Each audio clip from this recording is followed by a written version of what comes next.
मैं बहुत मिस कर रहा हूँ। मैं जब मेरा वालिद साहब गुजरे मैं उतना नहीं रोया जितना मैं उस दिन रोया। 4 दिन तक हमारे घर में चूल्हा नहीं जला, ये सच बात है। बहुत दुख हुआ। मैं वहाँ दिल्ली गया, फिर मैं वहाँ रहा।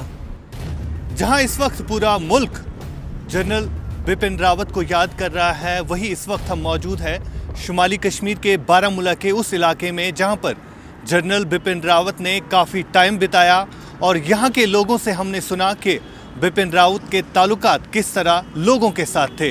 इस वक्त एक शख्स हमारे साथ मौजूद है बात करने के लिए, जो कि पेशे से सहाफ़ी है, लेकिन बिपिन रावत के साथ इस तरह के ताल्लुकात थे कि इनको काफ़ी दुख पहुंचा है जब गुज़िश्ता साल उनके साथ हादसा पेश आया।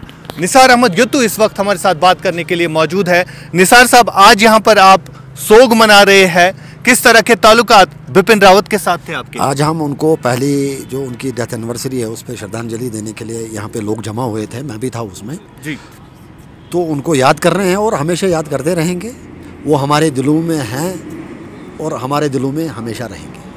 मुझे बताइए, लोगों के साथ खास तौर पर अगर हम बारामूला ज़िले की बात करें तो यहाँ पर वो काफ़ी टाइम तक रहे, तो लोगों के साथ किस तरह के ताल्लुकात थे बिपिन रावत साहब के? बिपिन रावत साहब के तो लोगों के साथ ऐसे ताल्लुकात थे, लोग देख के वो खुश होते थे और जब वो जा रहे थे या कहीं से जा रहे थे अपनी काफिले के साथ तो रुकते थे, लोगों से बात करते थे, लोगों के दुख दर्द समझते थे और हमेशा उन्होंने यहाँ के नौजवानों का दुख दर्द समझा और नौजवानों के लिए उन्होंने बहुत काम किया, हद से ज़्यादा काम। उन्होंने VTCs वोकेशनल ट्रेनिंग सेंटर्स का जाल बिछाया था, हुनर से रोज़गार, स्पोर्ट्स में ड्रग एक्टिविटीज़ से दूर रखने के लिए उन्होंने नौजवानों के लिए बहुत काम किया। उन्होंने हॉस्पिटल बनाए, उन्होंने स्टेडियम्स बनाए, बहुत काम किया और लोग उनको आज मिस कर रहे हैं। बिल्कुल, काफ़ी गहरे ताल्लुकात रहे हैं आपके। जब बात करें निसार अहमद यत्तू की और बिपिन रावत के साथ इनके काफ़ी गहरे ताल्लुकात रहे हैं। मुझे बताइए, कब से आप जानते हैं रावत साहब को? मैं 2002 से रावत साहब को जानता हूँ।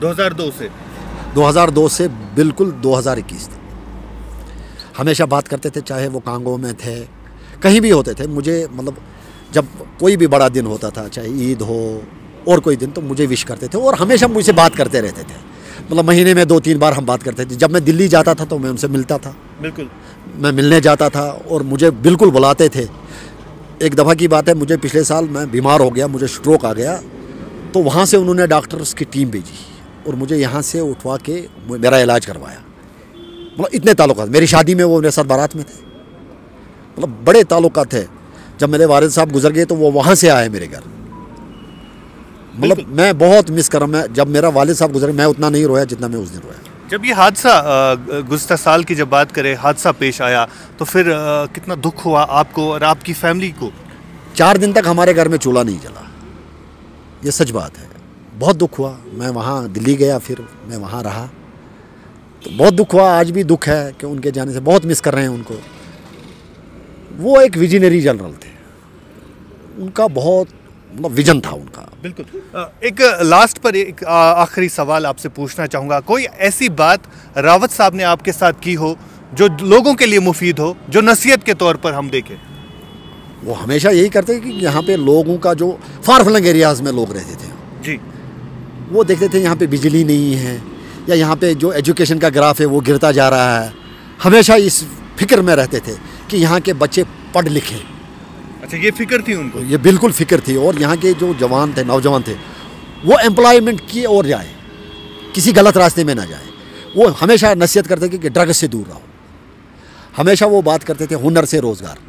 मतलब यहाँ के नौजवानों के लिए उन्होंने बहुत काम किया है, चाहे वो एजुकेशन के बारे में, चाहे वो एम्प्लॉयमेंट के बारे में हो, चाहे आप बॉर्डर्स पे जाओ, हमेशा बात करते थे। हमेशा वो यहाँ के लोगों के लिए हमेशा सोचते थे। बिल्कुल।